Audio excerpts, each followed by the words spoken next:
शीख बांधवांतर्फे दरवर्षी होळीच्या नंतरच्या दिवशी धुळवडच्या दिवशी हल्लाबोल हा एक धार्मिक हल्लाबोल आयोजित केला जातो.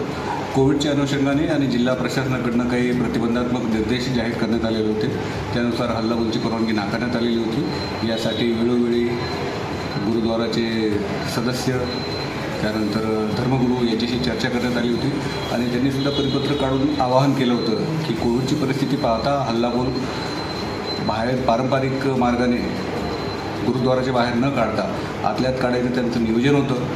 आज संध्याकाळी 4च्या सुमारास नियोजित कार्यक्रम त्यांचा सुरू असताना निशांत साहेब गेट नंबर 1पर्यंत आलं, परंतु त्यांच्यात आपसात बाहेर काढण्यावरून एक वाद निर्माण व्हायला लागला आणि काही मुलं साधारणतः 300 ते 400 मुलं हल्लाबोलच्या तयारीने गेट तोडून बाहेर आले आणि पारंपरिक मार्गाने त्यांनी हल्लाबोल केलेला आहे. यामध्ये 4 कर्मचारी जखमी झालेले आहेत. शासकीय वाहनांचं नुकसान झालेलं आहे.